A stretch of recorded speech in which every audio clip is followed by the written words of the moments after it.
C'était après la mort de Jésus, le soir du premier jour de la semaine. Les disciples avaient verrouillé les portes du lieu où ils étaient, car ils avaient peur des Juifs. Jésus vint, et il était là au milieu d'eux. Il leur dit, « La paix soit avec vous. » Après cette parole, il leur montra ses mains et son côté. Les disciples furent remplis de joie en voyant le Seigneur. Jésus leur dit de nouveau, « La paix soit avec vous.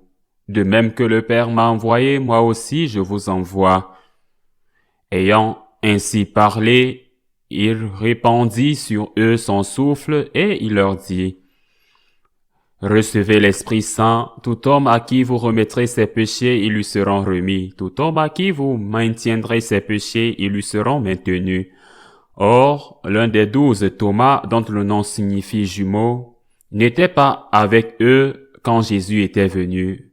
Les autres disciples lui disaient, « Nous avons vu le Seigneur. » Mais il leur déclara, « Si je ne vois pas dans ses mains la marque des clous, si je ne mets pas mon doigt à l'endroit des clous, si je ne mets pas la main dans son côté, non, je ne croirai pas. » 8 jours plus tard, les disciples se trouvaient de nouveau dans la maison et Thomas était avec eux.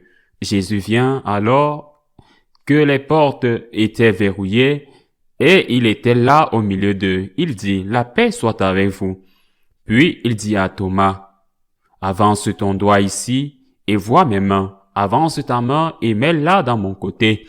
Cesse d'être incrédule, sois croyant. » Thomas lui dit alors, « Mon Seigneur et mon Dieu. » Jésus lui dit, « Parce que tu m'as vu, tu crois. Heureux ceux qui croient sans avoir vu. »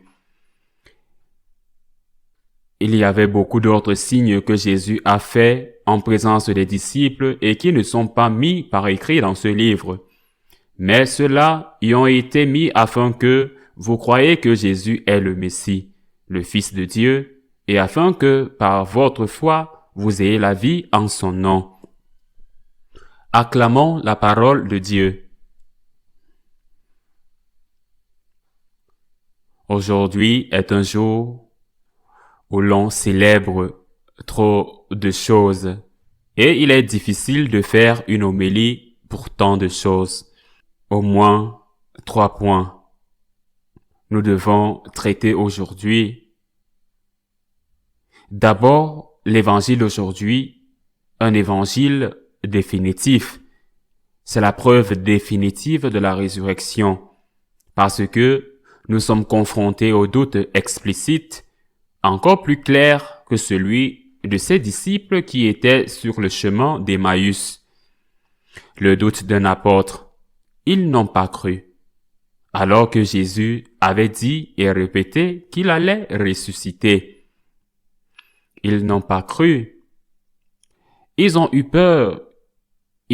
peur et déçus, ils n'ont pas cru.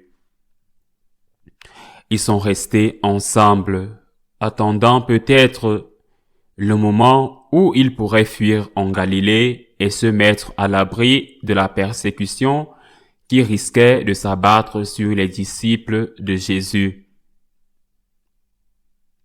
Ils n'ont pas cru.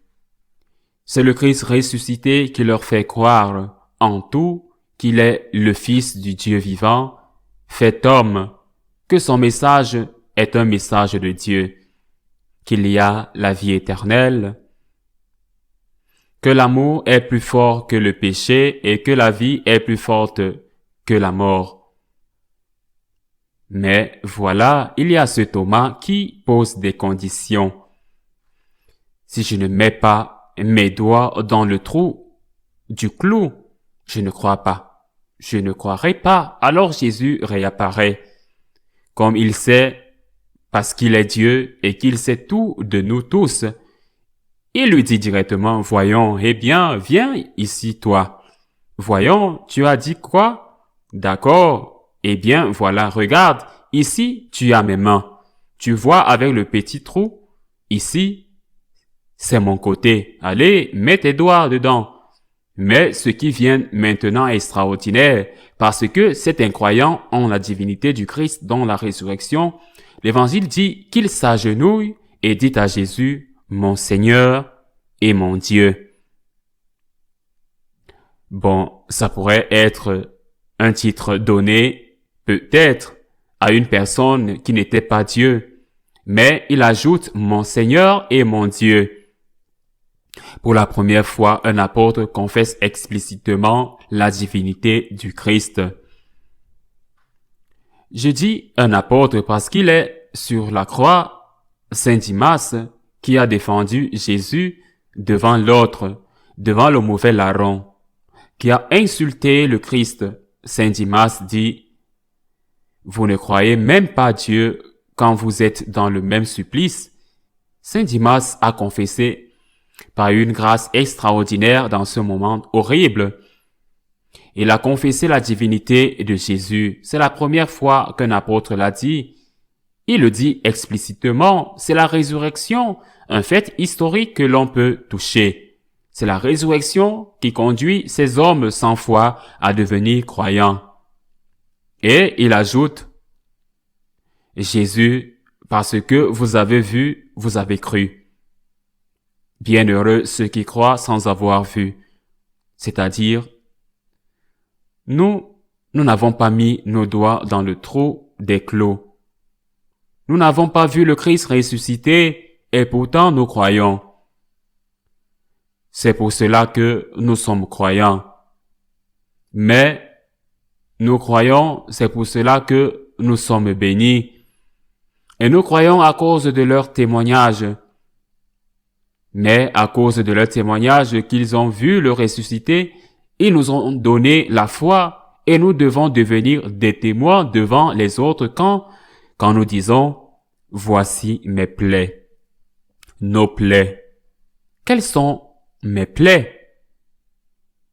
Une coexistence difficile, communautaire, familiale, travail, une coexistence difficile, voilà mes blessures.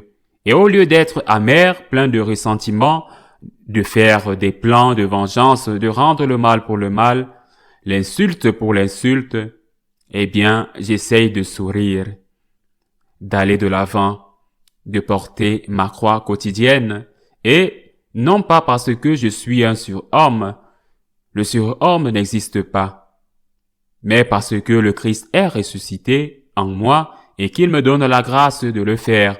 Il me donne la grâce de le faire. Comment est-ce possible? Sinon, où trouver la force? Ce sont nos blessures. Et j'ai donné l'exemple du vivre ensemble. Imaginez combien il est difficile aujourd'hui d'éduquer des enfants et pourtant la patience, l'amour, la miséricorde avec lesquels tant de parents continuent à se battre pour l'éducation de leurs enfants. Combien il est difficile aujourd'hui d'avoir des enfants et pourtant la générosité avec laquelle tant de parents acceptent l'enfant qui vient. Combien il est difficile aujourd'hui de s'occuper des personnes âgées et pourtant l'amour, la patience avec lesquelles tant d'enfants s'occupent de leurs parents, même quand la vieillesse emporte avec elle des séquelles comme la maladie ou les sauts d'humeur. Ce sont nos blessures. Et quand ils vous demanderont pourquoi ils sont surpris, pourquoi vous persistez dans ce mariage, pourquoi vous vous occupez de votre père, vous pourrez leur répondre, c'est le Christ qui vit en moi.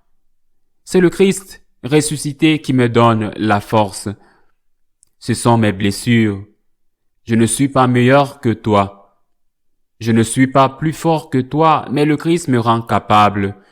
Le Christ est vivant et tu peux le faire aussi. Convertis-toi et crois. Nous devons être les témoins de la résurrection et nous ne pouvons l'être qu'avec le témoignage de notre foi qui change notre vie. Pourquoi j'ai cru? Je suis vivant. Pourquoi j'ai cru? J'ai de la force. Pourquoi j'ai cru? Le Seigneur me relève chaque fois que je tombe avec sa divine miséricorde. C'est le deuxième thème d'aujourd'hui. Aujourd'hui, c'est le dimanche de la divine miséricorde. Un jour merveilleux, cette apparition du Seigneur à Sainte Faustine, lui demandant de rappeler au monde ce que le Christ lui-même avait déjà dit à Sainte Marguerite, Marie Alacoque, des siècles plus tôt en France, à Palémonial. Le Christ est miséricorde. Le Christ est le Sacré-Cœur. Le Christ est venu pour nous donner la vie et pour nous la donner en abondance. Le Christ n'est pas venu pour condamner, il est venu pour sauver. La profession du Christ n'est pas celle d'un charpentier, sa profession est celle d'un sauveur. C'est sa profession. C'est pourquoi il est venu dans le monde, mais pour sauver, pour pardonner, pour donner la miséricorde. Celui qui en a besoin doit être conscient qu'il en a besoin et il doit la demander. Comment le Dieu qui veut pardonner peut-il pardonner? Si celui qui l'a offensé ou qui a offensé un frère et par conséquent a offensé Dieu ne demande pas le pardon, le Sauveur est, si je peux utiliser cette expression, sans travail, du moins sans travail de la part de beaucoup. Parce que le Sauveur ne peut pas sauver celui qui ne veut pas être sauvé. Et qui ne veut pas être sauvé, qui ne veut pas être pardonné. Celui qui ne reconnaît pas qu'il a tort. Celui qui ne dit pas aujourd'hui, j'ai eu une mauvaise journée. J'ai fait quelque chose que je n'aurais pas dû faire. J'ai dit quelque chose que je n'aurais pas dû dire. Pardon. Pardon, Seigneur, et pardonne à mon frère. Ces mots suffisent. Pardon, Seigneur, pardon. Cela suffit. Le Christ est miséricorde. Il est au chômage parce qu'il n'y a plus de conscience de culpabilité, de conscience de péché, et parce qu'il y a beaucoup de prêtres qui trompent les gens en leur disant que le mal n'existe pas, que le mal n'est pas mal, que ce n'est pas mal, que c'est au ciel. N'ayons pas peur de Dieu. Il est celui de la divine miséricorde. Il est venu pour nous sauver, mais nous devons nous laisser sauver. Si nous ne nous demandons pas pardon, nous rendons la tâche du Christ difficile, nous rendons le sacrifice du Christ inutile, parce que nous rejetons le sacrifice du Christ pour notre rédemption. Nous le rejetons parce que nous ne reconnaissons pas que nous avons besoin du pardon de nos péchés, parce que nous avons décidé que nous sommes parfaits et que nous n'avons pas de péché aujourd'hui. C'est le jour de la divine miséricorde. Demandons la miséricorde pour nos péchés, pour les péchés du monde. Demandons la miséricorde pour l'Église, pour la société, pour ceux qui souffrent, persécutés pour leur foi, et demandons au Dieu de la miséricorde qu'il ne se lasse jamais d'avoir pitié de nous. Et le troisième point qu'il est inévitable, du moins c'est pour moi, d'aborder dans cette homélie, en cette date, c'est la mémoire de Saint Jean-Paul II. Il est mort la veille de la divine miséricorde. Il est mort la veille de la divine miséricorde le samedi après-midi, qui était déjà la fête liturgique de la divine miséricorde, qui ne coïncidait pas avec aujourd'hui dans le calendrier de l'année 2005, mais il est mort, mais c'était la fête de la divine miséricorde. Et je veux dédier une pensée d'action de grâce à Dieu pour Saint Jean-Paul II. Surtout à un moment où il y a une sale campagne de calomnie et de diffamation contre le pape. Mais il est au ciel et nous pouvons nous tourner vers lui en tant que médiateur afin que notre Seigneur, à travers les prières de Saint Jean-Paul II, puisse intercéder pour lui. Le grand intercède pour l'Église.